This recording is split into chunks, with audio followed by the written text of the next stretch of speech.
नमस्कार, मी अक्षय पुन्हा एकदा तुम्हा सर्वांचं एडियन बातमीपत्रात मनपूर्वक स्वागत करतोय।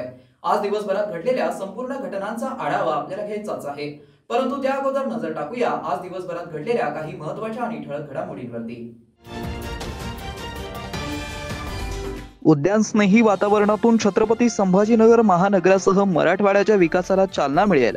विभागीय आयुक्त जितेंद्र पापळकर ऑरिक सिटी येथे शेंद्रा बिडकीन उद्योग वसाहतीत येणाऱ्या उद्योगांच्या अडचणींबाबत आढावा। तर योगा सुदृढ आरोग्यासाठी दैनंदिन जीवनाचा भाग, जिल्हाधिकारी दिलीप स्वामी यांचे योगदिनी प्रतिपादन। आता बघूया सविस्तर बातम्या। आजच्या धावपळीच्या जीवनात आरोग्य सुदृढ आणि निरोगी ठेवण्यासाठी योगा करणं गरजेचं आहे। योगा हा सर्वांनी आपल्या दैनंदिन जीवनाचा भाग म्हणून अंगीकारावा असं आवाहन जिल्हाधिकारी दिलीप स्वामी यांनी आंतरराष्ट्रीय योगा दिनाच्या कार्यक्रमात केलंय। आंतरराष्ट्रीय योग दिनाच्या निमित्ताने बीबी का मकबरा परिसरात सकाळी योग उपक्रम संपन्न झाला। या कार्यक्रमास खासदार डॉक्टर भागवत कराड, जिल्हा परिषदेचे मुख्य कार्यकारी अधिकारी अंकित, पोलीस आयुक्त प्रवीण पवार, पुरातत्व विभागाचे एस.के. भगत, जिल्हा क्रीडा अधिकारी बाजीराव देसाई यांच्यासह विविध योग संस्थांचे प्रतिनिधी, महानगरपालिका व विविध विभागाचे अधिकारी व नागरिक उपस्थित होते। डॉक्टर भागवत कराड म्हणालेत की योग ही आपली संस्कृतीचा भाग आहे। सर्व अर्थाने योग ही आरोग्यासाठी महत्त्वपूर्ण असून पंतप्रधान नरेंद्र मोदी यांच्या पुढाकारातून सार्वजनिक स्वरूपात योग दिनानिमित्त 11 वर्षांपासून सुरू आहे। समाजाचा आरोग्याचा विचार करून तो कायम वृद्धिंगत राहो, तर आजच्या धावपळीच्या जीवनात आरोग्य सुदृढ आणि निरोगी ठेवण्यासाठी योगा करणं गरजेचं आहे। योगा हा सर्वांनी आपल्या दैनंदिन जीवनाचा भाग म्हणून अंगीकारावा असं आवाहन जिल्हाधिकारी दिलीप स्वामी यांनी आंतरराष्ट्रीय योग दिनाच्या कार्यक्रमात केलंय। या प्राचीन देशाची संस्कृतीमध्ये हजारो वर्षापूर्वी योगाचा उल्लेख आहे। आपण नेहमी असं म्हणतो की आरोग्यम धनसंपदा, पण हे इतर वेळेस आपल्याला कळत नाही। जेव्हा आपण दवाखान्यात ऍडमिट होतो तेव्हाच आपल्याला कळतं आरोग्यम धनसंपदा काय म्हणतात। आरोग्यम धनसंपदा ही गोष्ट लक्षात घेऊन विकसित भारतमध्ये बाकी सगळ्या विकासासोबत शारीरिक आरोग्य सुद्धा विकसित करण्याचा संकल्प माननीय पंतप्रधान महोदयांनी घेतलेला आहे आणि त्याचप्रमाणे आपल्या राज्याचे माननीय मुख्यमंत्री महोदय आणि शासनाने दिलेल्या निर्देशाप्रमाणे या ठिकाणी आपण हा कार्यक्रम आज या ठिकाणी घेतला आणि आज आपल्याला पण करायचा आहे की फक्त आजचा दिवस नाही तर वर्षभर 365 दिवस आपण हा योग करायचा आहे। राज्यात अधिकाधिक गुंतवणूक यावी यासाठी उद्योगांना सर्वते सहकार्य करण्याचं शासनाचं धोरण आहे। उद्योगांच्या समस्या सोडवण्यासाठी विविध प्रशासकीय विभागांनी समन्वय ठेवून एकत्रित प्रयत्न करावेत। उद्योग स्नेही वातावरणातून छत्रपती संभाजीनगर महानगरासह मराठवाड्याच्या विकासाला चालना मिळेल यासाठी सर्व मिळून मिशन मोडवरती काम करूया असं आवाहन विभागीय आयुक्त जितेंद्र पापळकर यांनी केलंय। ऑरिक सिटी येथे शेंद्रा बिडकीन उद्योग वसाहतीत येणाऱ्या उद्योगांच्या अडचणींबाबत विभागीय आयुक्त पापळकर यांनी आज उद्योजकांशी संवाद साधत आढावा घेतला। यावेळी जिल्हाधिकारी दिलीप स्वामी, DMIC सह व्यवस्थापकीय संचालक दत्ता भडकवाड, MIDCचे प्रादेशिक अधिकारी भामरे, औद्योगिक विकास MIDCचे प्रकल्प व्यवस्थापक अरुण दुबे, व्यवस्थापक महेश पाटील, उपविभागीय प्रांत अधिकारी व्यंकट राठोड, पैठणच्या उपविभागीय प्रांत अधिकारी नीलम बाफना यांच्यासह संबंधित विभागाचे अधिकारी उपस्थित होते। विभागीय आयुक्त पापळकर म्हणालेत की मराठवाड्यात अधिकाधिक गुंतवणूक व्हावी या दृष्टीने उद्योगांना आवश्यक ते सहकार्य तसेच सुविधा उपलब्ध करून देण्यासाठी प्रशासकीय यंत्रणांनी पुढाकार घ्यावा। उद्योजकांच्या अडचणी सोडवण्याच्या दृष्टीने उद्योजक व प्रशासन यामध्ये संवाद महत्त्वाचा आहे। उद्योजकांच्या अडचणी सोडवण्यासाठी सातत्याने संवाद साधण्यात येईल। बैठकीत उद्योजकांनी मांडलेल्या अडचणींवरती संबंधित विभागांनी विहित काल मर्यादेमध्ये कारवाई करावी असे निर्देश त्यांनी दिले। छत्रपती संभाजीनगर ते पुणे रस्त्यावरील वाहतूक सुलभ व्हावी या दृष्टीने नियोजन करावं, तसेच वाहतुकीच्या अनुषंगाने तात्काळ करण्यासारख्या उपाययोजना हाती घेऊन उद्योगांना वाहतूक कोंडीपासून दिलासा द्यावा। विभागात उद्योग उभारणी, त्यांच्या पायाभूत सुविधांच्या अडचणी याबाबत सातत्याने उद्योगांशी संवाद साधण्यासाठी प्रशासन कायम उपलब्ध आहे असंही विभागीय आयुक्त पापळकर यांनी सांगितलं। जिल्हाधिकारी दिलीप स्वामी यांनी शेंद्रा बिडकीन येथील उद्योजकांच्या प्रशासकीय प्रलंबित विषयात 2 दिवसीय शिबिर घेत त्या सोडवण्यात येतील. छत्रपती संभाजीनगर येथील उद्योग क्षेत्रात अग्रेसर असून उद्योजकांच्या अडचणी सोडवण्यासोबतच उद्योग वाढीसाठी प्रशासन उद्योजकांसोबत आहे, असंही ते म्हणालेत. यावेळी मसिआ या उद्योग संघटनेचे प्रतिनिधीही आपल्या अडचणी यांनी मांडल्या. उद्योजकांनी मांडलेल्या अडचणी सोडवण्यासाठी प्रशासन आपल्या सोबत आहे. उद्योजकांच्या वाढीला चालना देण्यात मसिआची भूमिकाही महत्त्वाची असेल, असेही विभागीय आयुक्त पापळकर म्हणालेत. ऑरिक सिटी येथील नियंत्रण कक्षाची विभागीय आयुक्तांनी पाहणी करून समाधान व्यक्त केलं. व्यवस्थापक महेश पाटील यांनी या कक्षाबाबत माहिती दिली. यावेळी विविध विभागाचे प्रमुख अधिकारी, उद्योजक तसेच उद्योजक संस्थांचे प्रतिनिधी उपस्थित होते. छत्रपती संभाजीनगरमधील रेल्वे स्टेशन रोडवरील हॉटेल बीट्सची 21 मे रोजी 7व्यांदा लिलाव प्रक्रिया होऊन एकूण 64,82,00,000 रुपयात हॉटेल आणि लॉन विकलं गेलं. सर्वोच्च बोली सिद्धांत शिरसाट यांच्या मेसर्स सिद्धांत मटेरियल प्रोक्युरमेंट अँड सप्लाय कंपनीने लावली होती. मात्र कंपनीने मुदतीत 25% रक्कम भरलेली नाहीये. त्यामुळे प्रशासनाने लिलाव अमान्य करत न्यायालयाला या संदर्भात अहवाल 25 जून रोजी सादर करण्याचं ठरवलं आहे.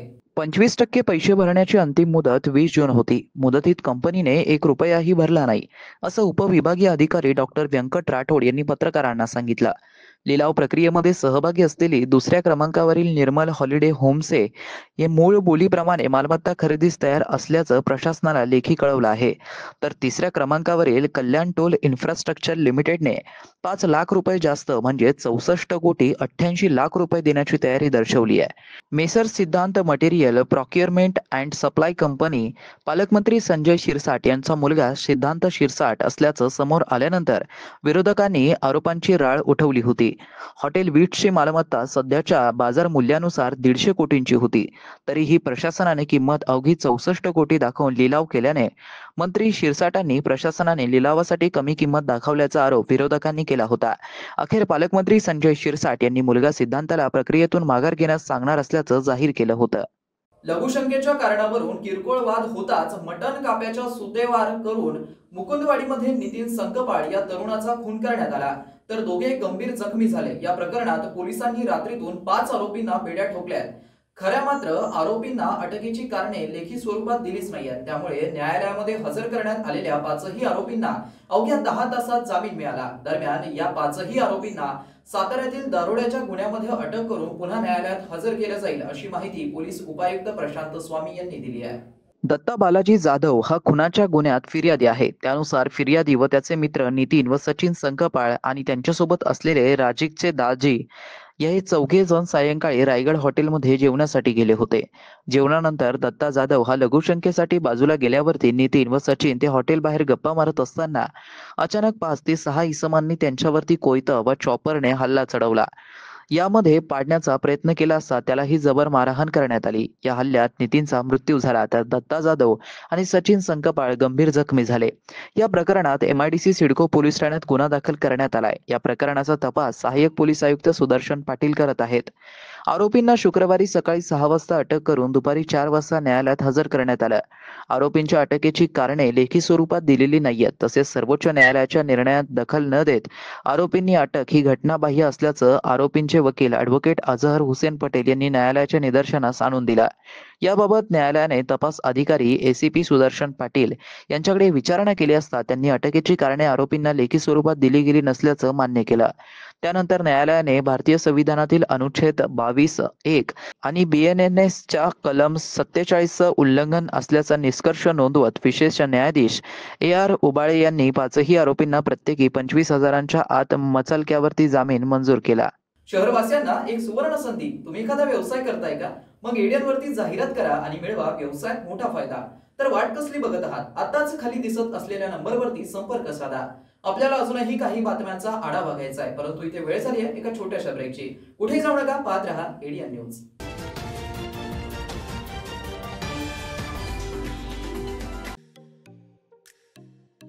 10वी-12वी झाली, आता पुढे काय? शहराच्या मध्यवर्ती ठिकाणी असलेल्या महाविद्यालयाच्या शोधात आहात तर सर्व विद्यार्थ्यांसाठी एज्युकेशनचा मास्टर स्ट्रोक विवेकानंद शिक्षण संस्था संचालित विवेकानंद कला सरदार दलीप सिंग वाणिज्य व विज्ञान महाविद्यालय समर्थनगर छत्रपती संभाजीनगर NAP राष्ट्रीय शैक्षणिक धोरणानुसार BA, BCom, BSc, BBA 2025 व 26 साठी प्रवेश प्रक्रिया व नोंदणी सुरू झाली आहे। यशवंतराव चव्हाण महाराष्ट्र मुक्त विद्यापीठ नाशिक व इंदिरा गांधी मुक्त विद्यापीठ दिल्ली हे अभ्यास केंद्र उपलब्ध आहेच, परंतु आपल्या शहराच्या मध्यवर्ती ठिकाणी प्रशस्त इमारत, 3ही विद्याशाखा, 16 विषयामध्ये PGचे अभ्यासक्रम, शिवाय 11 विषयात PhD रिसर्च सेंटर, गुणवत्तापूर्ण व दर्जेदार शिक्षण, 50 वर्षांची उज्ज्वल परंपरा, सुसज्ज ग्रंथालय, ओपॅक, लिस्ट आणि रिमोट ऍक्सेसची सुविधा, आधुनिक विज्ञान प्रयोगशाळा, सुसज्ज क्रीडा विभाग, राष्ट्रपतींच्या हस्ते गौरवप्राप्त विद्यार्थ्यांचा महाविद्यालयात सहभाग, दिव्यांगांसाठी स्पेशल कॉम्प्युटर लॅब, व्यक्तिमत्व विकासासाठी NCC आणि NSS, स्पर्धा परीक्षेसंदर्भात मार्गदर्शन, शासनाच्या सर्व शिष्यवृत्ती योजना उपलब्ध, शिवाय स्वाधार योजनेच्या विद्यार्थ्यांना परिपूर्ण लाभ। प्रवेशासाठी संपर्क 0240 23 65 845, 0240 23 65 844, 0240 23 65 813, कार्यालयीन संपर्क 0240 23 65 801। आजच आपला प्रवेश निश्चित करा आणि द्या आपल्या करिअरला बूस्टअप। अनेकांच्या मनात स्वप्न असते की देशाची सेवा करायची, परंतु काही लोकच योग्य प्रशिक्षण घेऊन ते वास्तवात पूर्ण करतात। वास्तविक सैनिक बनणे सोपं काम नाही, कारण प्रशिक्षणाच्या मैदानापासून ते युद्धाच्या रणांगणापर्यंत प्रत्येक क्षण संघर्षमय असतो। फक्त जो इमानदार, समजूतदार असेल आणि ज्याची इच्छाशक्ती प्रबळ असेल असाच व्यक्ती या क्षेत्रात टिकू शकतो। प्रत्येक वर्षी अनेक परीक्षार्थ्यांना यश प्राप्त होते, ते फक्त आणि फक्त गरुडचे अकॅडमी। पंख आम्ही देतो, उंच भरारी तुम्ही घ्या।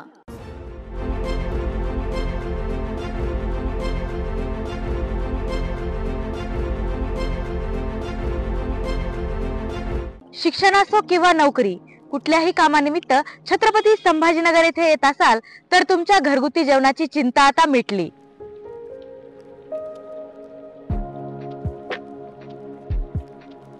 नमस्कार, मी पूजा दाता।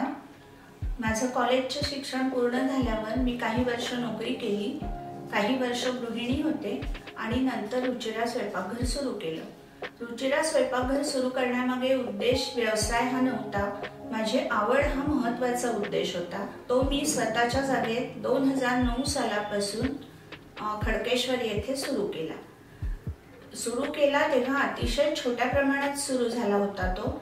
त्याचं स्वरूप आता खूप मोठं झालंय। आपल्या आजूबाजूला गव्हर्नमेंट ऑफिसेस, शिकणारे विद्यार्थी हे बरेच असल्यामुळे त्यांना त्यांच्या घरासारखं स्वयंपाक जेवण इथे मिळतं, म्हणून बरेच सारे लोक लंच ब्रेकमध्ये येतात। रुचिरा स्वयंपाकघरात कटाक्षाने मी क्वालिटी आणि क्वांटिटी मेंटेन करण्याचा प्रयत्न करते। क्वालिटी अतिशय उत्तम स्वयंपाकाची राहण्यासाठी ताजा भाजीपाला, अतिशय उत्तम सगळा किराणा असा मी तिथे आणत असते आणि त्याचं रूपांतर आजच्या रुचिराच्या यशाकडे झालेलं आहे। आपल्याकडे येणारा वर्ग हा जास्तीत जास्त नोकरदार वर्ग आणि विद्यार्थी आहेत। ते घरापासून दूर असतात, काही लोकांच्या बदल्या होऊन संभाजीनगरला आलेले असतात किंवा शिक्षणानिमित्त आलेले असतात। तर त्यांना आपल्या रुचिरा स्वयंपाकघरात घरच्यासारखं गरम, ताजं आणि चांगल्या चवीचं, घरच्यासारख्या चवीचं जेवण उपलब्ध होतं आणि त्यांच्या लंच ब्रेकमध्ये अर्धा तासात ते जेवून जाऊ शकतात। इतकाच वेळ तिथे लागतो जेवणासाठी, खूप वेटिंग वगैरे करावं लागत नाही। रुचिरा स्वयंपाकघरात काम करणारी लोक सुद्धा आपल्या घरचं काम असल्यासारखं मनापासून व आवडीने करतात। तसंच रुचिरा स्वयंपाकघरात काम करणाऱ्या लोकांना तिथून जे उत्पन्न मिळतं त्यामुळे त्यांच्या आयुष्याचा चांगला भाग तो झालेला आहे आणि ते अतिशय चांगल्या रीतीने आपलं आयुष्य जगतात। त्यामुळे त्यांना रुचिरा स्वयंपाकघराबद्दल जास्त आत्मीयता वाटते। रुचिरात बनवलेले मसाले 80% असतात आणि 20% बाहेरचे मसाले असतात आणि थोडीशी चव चटकदार होण्याच्या दृष्टीने माझा प्रयत्न असतो, कारण तरुण वर्ग आपल्याकडे जास्त येत असतो। घरगुती जेवणाच्या चवीसाठी एकदा अवश्य भेट द्या रुचिरा स्वयंपाकघर येथे। मस्त मास्क पहना रे तूने। Thank you sir. वो जान बचाने के लिए पहनना पड़ता है ना सर। रेडीमेड है या टेलर मेड है? ऑनलाइन ऑर्डर किया है सर। एक और है ना सर, देना। बहुत मस्त लगे आपको। ये ना सर। ये ना भाई, जान बचाने के लिए बाइक चलाते वक्त सिर्फ खोपड़े पे मास्क पहनेगा तो खोपड़े को कौन बचाएगा? समझ गया सर। हेलमेट ऑनलाइन ऑर्डर कर, वरना हमेशा के लिए ऑफलाइन हो सकता है। Okay sir. ये ले चल हम ये भी ऑनलाइन भर दे। हेलमेट पहने, ट्रैफिक नियमों का पालन करे, जिंदगी के सफर को सुरक्षित रखे।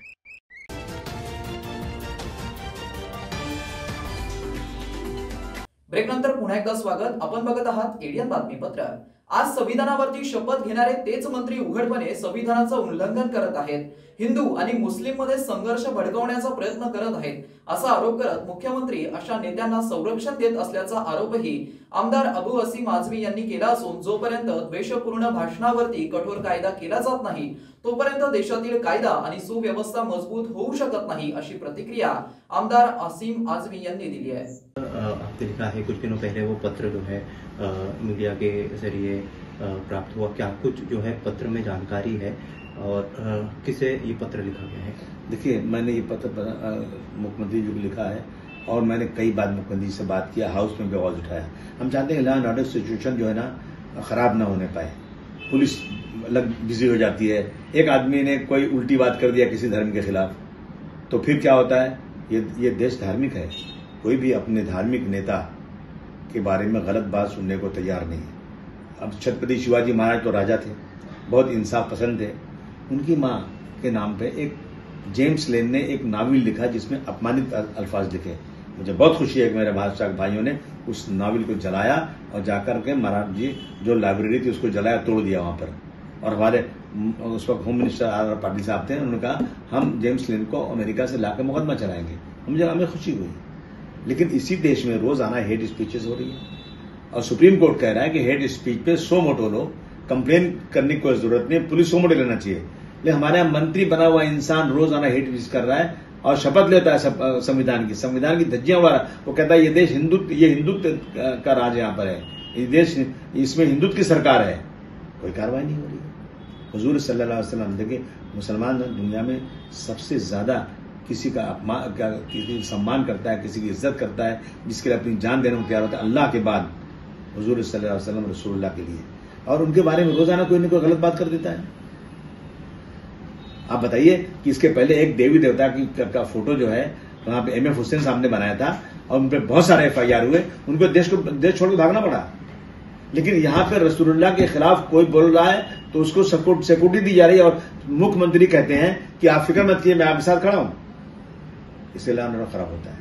हम चाहते हैं लॉ एंड ऑर्डर खराब ना होने पाए और किसी को अपमानित न किया जाए, इसलिए बिल पेश किया जा रहा है कि इस बिल को पास करिए और एक कानून बनाइए कि किसी ने भी ऐसे व्यक्ति के बारे में रसूलुल्लाह हो या कोई देवी देवता हो या शिवाजी महाराज हो या गांधी जी हो या जो है डॉक्टर भीमराव अम्बेडकर है, ऐसे लोगों के खिलाफ कोई एक लफ्ज बोले ना तो 10 साल की सजा होना चाहिए और जमानत नहीं मिलना चाहिए।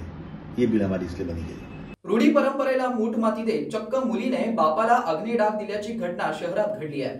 18 जून रोजी दिलीप सिंग ठाकूर यांच्या पार्थिवाला ममता अनिल कुमाले या त्यांच्या कन्येने दिलीप सिंग ठाकूर यांना अग्निडाग देत मुलीही मुलांच्या बरोबरीने रूढी परंपरा निभावण्यात मागे नसल्याचं दाखवून दिलं। शहरातील कैलाशनगर स्मशानभूमी येथे मुलीने वडिलांना अग्निडाग दिला। दिनांक 17 जून रोजी रात्री दिलीप सिंग ठाकूर यांचं दुःखद निधन झालं। त्यानंतर ठाकूर यांचं पार्थिव कैलाशनगर स्मशानभूमीत दिनांक 18 जून रोजी आणण्यात आणलं। मात्र ठाकूर यांच्या पार्थिवाला अग्नी देणार कोण असा प्रश्न उपस्थित झाल्यानंतर ममता अनिल कुमाले या त्यांच्या कन्या पुढे आल्या आणि त्यांनी दिलीप सिंग ठाकूर यांना अग्निडाग दिला। असं क्रांतिकारक पाऊल उचलण्याचं काम या धाडसी ममता कुलुमाले यांनी उचललं आहे। रूढी परंपरेनुसार पुरुष वारसानेच अग्निडाग दिला पाहिजे, मात्र या परंपरेला मूठ माती देत ममता यांनी बापाला अग्निडाग देत हा इतिहास रचण्याचं काम केलंय। छत्रपती संभाजीनगर औरंगाबाद येथे ममता उल्लेमाले यांनी समाजात असलेल्या अनिष्ट रूढी की महिलांना स्मशानभूमीत न येऊन देणे, त्यांनी अग्नी न देणे, ह्या ज्या प्रथा होत्या त्याच्यात एक क्रांतीचं पाऊल उचलून महात्मा फुले सावित्रीबाई फुले यांच्या विचाराची ज्योत पुढे नेण्याचं काम केलं आणि मुलीनं वडिलांना अंत्यविधी देण्याचं काम ह्याच्यात केलेलं आहे। हे एक क्रांतिकारीच पाऊल म्हणावं लागेल। हे खूप महत्त्वाचं आहे. प्रत्येक समाजात हे असं पुढं येणं गरजेचं आहे. स्त्री पुरुष समानता ही फक्त नावालाच नसून कृतीत उतरली पाहिजे असं मला प्रामाणिकपणे वाटतं. आज या स्मशानभूमीमध्ये महिलांना येण्याची बंदी होती किंवा येत नव्हत्या, परंतु ह्या ममता उल्लेमाले यांनी वडिलांना आज्ञा देण्यासाठी स्मशानभूमी देऊन हे एक क्रांतिकारी पाऊल उचललेलं आहे आणि ह्या रूढी परंपरेला मूतमाती देऊन एक वेगळा इतिहास रचलेला आहे असं मला वाटतं. जागतिक पातळीवरती 21 जून हा योगा दिवस साजरा केला जाऊ लागला. आपणही योग साधना करून आपलं आयुष्य तंदुरुस्त व आनंदी करू व येणाऱ्या पिढीला संस्कारक्षम करू असं मत भाजप शहर जिल्हाध्यक्ष किशोर शितोळे यांनी ते योग दिनानिमित्त आयोजित कार्यक्रमात व्यक्त केलं आहे. भारतीय जनता पार्टी छत्रपती संभाजीनगर शहराच्या माध्यमातून 100 पेक्षा अधिक ठिकाणी जागतिक योग दिवस निमित्त शिबिर आयोजित करण्यात आले होते. यामध्ये रामदेव बाबा यांचा पतंजली योग, नागरिक हास्य क्लब, ज्येष्ठ नागरिक संघ, फिटनेस क्लब व विविध सामाजिक संस्थांनी यामध्ये पुढाकार घेतला होता. यावेळेस बोलताना भाजप शहर अध्यक्ष किशोर शितोळे यांनी सांगितलंय की आपली भारतीय परंपरा सनातन हिंदुत्व परंपरा कायम जपत राहा. त्यामुळे शरीर व मन स्वस्थ राहतं. शांत व आनंदी स्वभावामुळे आरोग्य उत्तम राहते आणि यातूनच आपल्या पिढीवरती संस्कार होत असतात. आपल्याला येणारी पिढी सुसंस्कृत व संस्कारी पाहिजे असेल तर आपले सर्वांचे हे कर्तव्य आहे की सनातनी हिंदुत्व परंपरा आपण जपली पाहिजे. जगात सर्वात जास्त समस्या कोणती असेल तर ती अशांतता, समता, बंधुभाव यांची आहे. या सर्वांचं उत्तर आपल्या सनातनी हिंदुत्व परंपरेत आहे. परंतु मधल्या काळात आपणच या परंपरेतील शिकवणीकडे दुर्लक्ष केलं. आता आदरणीय पंतप्रधान नरेंद्र मोदी यांनी ही भावना परत जागृत केली आहे. यामुळे जगातील 177 देशांनी योग साधनेचा स्वीकार केलाय. जागतिक पातळीवरती 21 जून हा योग दिवस साजरा केला जाऊ लागला. आपणही योग साधना करून आपलं आयुष्य तंदुरुस्त व आनंदी करू व येणाऱ्या पिढीला संस्कारक्षम करू असं मत भाजप शहर जिल्हाध्यक्ष किशोर शितोळे यांनी व्यक्त केलं. ते योग दिनानिमित्त आयोजित कार्यक्रमामध्ये बोलत होते. भाजपच्या माध्यमातून बीड बायपास येथील जाबिंदा मैदान, गारखेडा परिसर, सिडको येथील बॉटनिकल गार्डन, हडको येथील स्वामी विवेकानंद गार्डन, प्रमोद महाजन क्रीडा संकुल, क्रांती चौक येथील राणी लक्ष्मीबाई गार्डन, उल्कानगरी येथील वंदे मातरम मैदान, बीड बायपास, पडेगाव, छावणी, घाटी, औरंगापुरा येथील सीमंत मंगल कार्यालय यासह विविध शाळेमध्ये व संस्थांमध्ये भाजपच्या माध्यमातून गेल्या 8 दिवसांपासून हे योग शिबिर आयोजित करण्यात आले होते. शेवटी पुन्हा एकदा नजर टाकूया आज दिवसभरात घडलेल्या काही महत्त्वाच्या आणि ठळक घडामोडींवरती. उद्यान स्नेही वातावरणातून छत्रपती संभाजीनगर महानगरासह मराठवाड्याच्या विकासाला चालना मिळेल. विभागीय आयुक्त जितेंद्र पापळकर. ऑरिक सिटी येथे शेंद्रा बिडकीन उद्योग वसाहतीत येणाऱ्या उद्योगांच्या अडचणींबाबत आढावा. तर योगा सुदृढ आरोग्यासाठी दैनंदिन जीवनाचा भाग, जिल्हाधिकारी दिलीप स्वामी यांचं योगदिनी प्रतिपादन. आणि याबरोबरच हे बातमीपत्र इथेच संपलं. पुन्हा भेटूया पुढील बातमीपत्रात. तोपर्यंत पाहत रहा आपल्या हक्काचं बातमीपत्र एडीएन न्यूज.